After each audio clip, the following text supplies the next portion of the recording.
My dear students, good morning. बेटा, आज हम पॉलिटिकल साइंस कक्षा 12 की सेकंड बुक के अति महत्वपूर्ण प्रश्न पढ़ेंगे। यह प्रश्न आपकी बोर्ड परीक्षा की दृष्टि से बहुत महत्वपूर्ण रहेंगे, अतः आप एग्जाम हॉल में जाने से पहले इन प्रश्नों का अच्छे से रिवाइज करें। महत्वपूर्ण प्रश्नों की कड़ी में अपना पहला प्रश्न रहेगा, श्वेत क्रांति और बॉम्बे प्लान क्या है, स्पष्ट कीजिए। भारत में नियोजित विकास की शुरुआती कोशिशों में भूमि सुधार की विवेचना कीजिए। नेक्स्ट प्रश्न रहेगा इम्पोर्टेंट, दूसरी पंचवर्षीय योजना के दौरान कृषि बनाम उद्योग विवाद पर अपने विचार व्यक्त कीजिए। नेक्स्ट इम्पोर्टेंट क्वेश्चन रहेगा, प्रथम पंचवर्षीय योजना और द्वितीय पंचवर्षीय योजना की तुलनात्मक विवेचना कीजिए। नेक्स्ट इम्पोर्टेंट क्वेश्चन रहेगा, हरित क्रांति क्या है, हरित क्रांति के सकारात्मक और नकारात्मक परिणामों के बारे में बताइए। नेक्स्ट इम्पोर्टेंट क्वेश्चन, बेटा आज हम पॉलिटिकल साइंस कक्षा 12 की सेकंड बुक के अति महत्वपूर्ण प्रश्न पढ़ेंगे।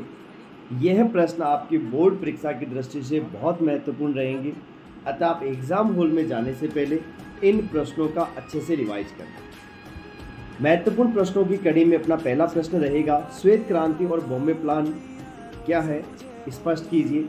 भारत में नियोजित विकास की शुरुआती कोशिशों में भूमि सुधार की विवेचना कीजिए।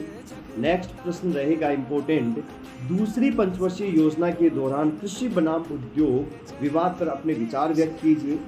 नेक्स्ट इम्पोर्टेंट क्वेश्चन रहेगा, प्रथम पंचवर्षीय योजना और द्वितीय पंचवर्षीय योजना की तुलनात्मक विवेचना कीजिए। नेक्स्ट इम्पोर्टेंट क्वेश्चन रहेगा, हरित क्रांति क्या है, हरित क्रांति के सकारात्मक और नकारात्मक परिणामों के बारे में बताइए। नेक्स्ट इम्पोर्टेंट क्वेश्चन रहेगा, हरित क्रांति क्या थी, हरित क्रांति के सकारात्मक और नकारात्मक परिणाम बताइए। नेक्स्ट इम्पोर्टेंट क्वेश्चन रहेगा, भारतीय जनसंघ और स्वतंत्र पार्टी के बीच क्या अंतर है, स्पष्ट कीजिए। नेक्स्ट इम्पोर्टेंट क्वेश्चन रहेगा, समाजवादी दलों और कम्युनिस्ट पार्टी के बीच दो अंतर बताइए। नेक्स्ट इम्पोर्टेंट क्वेश्चन रहेगा, भारतीय जनसंघ की विचारधारा को स्पष्ट कीजिए। नेक्स्ट इम्पोर्टेंट क्वेश्चन रहेगा, कांग्रेस को सामाजिक और विचारात्मक गठबंधन के रूप में संक्षिप्त में समझाइएगा। नेक्स्ट इम्पोर्टेंट क्वेश्चन रहेगा, प्रथम 3 चुनावों में कांग्रेस के प्रभुत्व के कारण स्पष्ट कीजिए।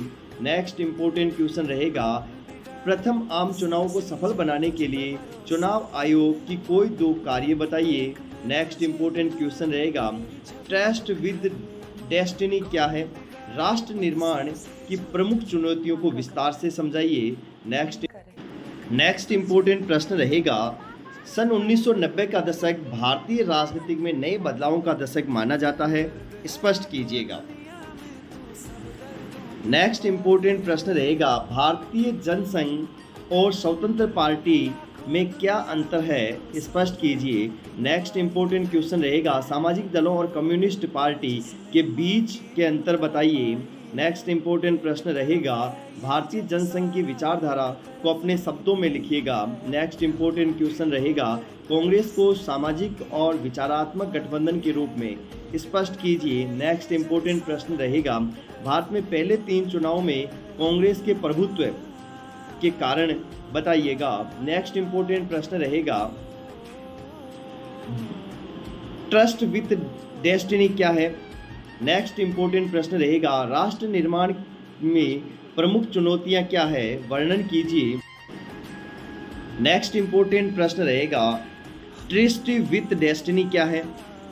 नेक्स्ट इम्पोर्टेंट प्रश्न रहेगा, राष्ट्र निर्माण की प्रमुख चुनौतियों को समझाइए। नेक्स्ट इम्पोर्टेंट प्रश्न रहेगा, भारत की स्वतंत्रता के बाद रजवाड़ों के विलय की समस्या और सरकार के नज़रिए को स्पष्ट कीजिए। नेक्स्ट इम्पोर्टेंट क्वेश्चन रहेगा, भारत में हैदराबाद और मणिपुर के विलय को विस्तार से समझाइए। नेक्स्ट इम्पोर्टेंट प्रश्न रहेगा, राज्य पुनर्गठन आयोग कब बना, इसके प्रमुख कार्य और सिफारिशों को विस्तार से समझाइए। नेक्स्ट इम्पोर्टेंट प्रश्न रहेगा, 1977 के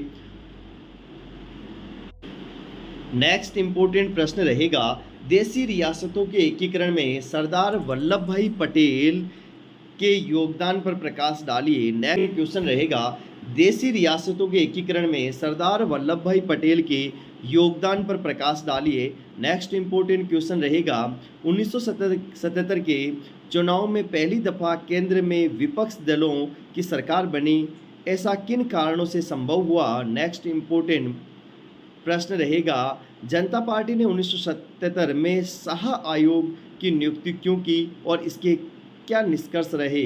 नेक्स्ट इम्पोर्टेंट क्वेश्चन रहेगा आपातकाल 1975 से क्या सबक सीखने को मिले। नेक्स्ट इम्पोर्टेंट प्रश्न रहेगा आपातकाल के संदर्भ में विवादों को स्पष्ट कीजिए। नेक्स्ट इम्पोर्टेंट प्रश्न रहेगा 1975 में आपातकाल क्यों घोषित किया गया, इस दौरान कौन से परिणाम महसूस किए गए।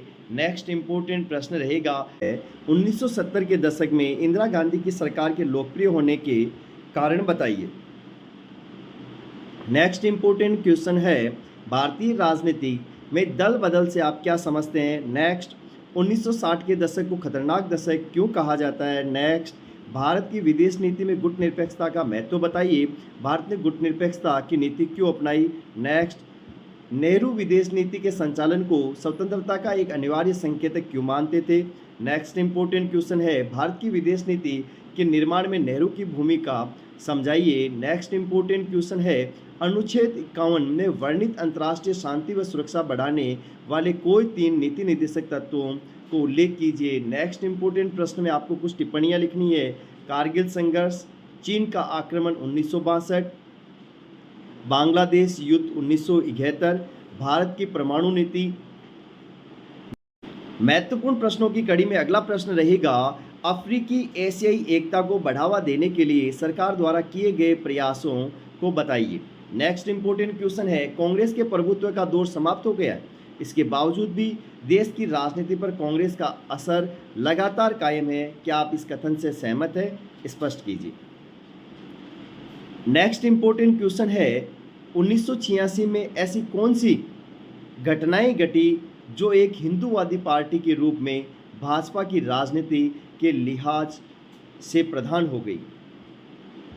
नेक्स्ट इम्पोर्टेंट क्वेश्चन है लोकसभा चुनाव 2004 के बाद अनेक महत्वपूर्ण मसलों पर अधिकतर दलों के बीच व्यापक सहमति बनी, इसके कोई 3 कारण की विवेचना कीजिए। नेक्स्ट इम्पोर्टेंट क्वेश्चन है 1980 के दशक में के आखिरी सालों में आए किन्हीं 3 बड़े बदलावों को बताइए जिन्होंने हमारी आगे की राजनीति पर गहरा असर डाला। अगला इम्पोर्टेंट प्रश्न है मंडल आयोग क्या है, इसका संक्षिप्त वर्णन कीजिए।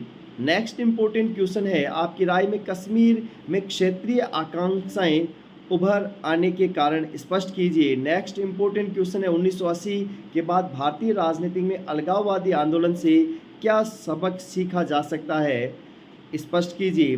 नेक्स्ट इम्पोर्टेंट क्वेश्चन है ऑल असम स्टूडेंट्स यूनियन आसू द्वारा चलाए गए आंदोलन की व्याख्या कीजिए। नेक्स्ट इम्पोर्टेंट क्वेश्चन है पंजाब समझौते के प्रमुख प्रावधान क्या थे। नेक्स्ट इम्पोर्टेंट क्वेश्चन है आनंदपुर साहिबा प्रस्ताव के विवादास्पद होने के क्या कारण रहे। नेक्स्ट इम्पोर्टेंट क्वेश्चन है भारत के में पूर्वोत्तर के राज्यों की राजनीति में कौन से मुद्दे हावी रहे। नेक्स्ट इम्पोर्टेंट क्वेश्चन है द्रविड़ आंदोलन की प्रमुख मांगे कौन सी थी। नेक्स्ट इम्पोर्टेंट क्वेश्चन है ताड़ी विरोधी आंदोलन क्या है, स्पष्ट कीजिए।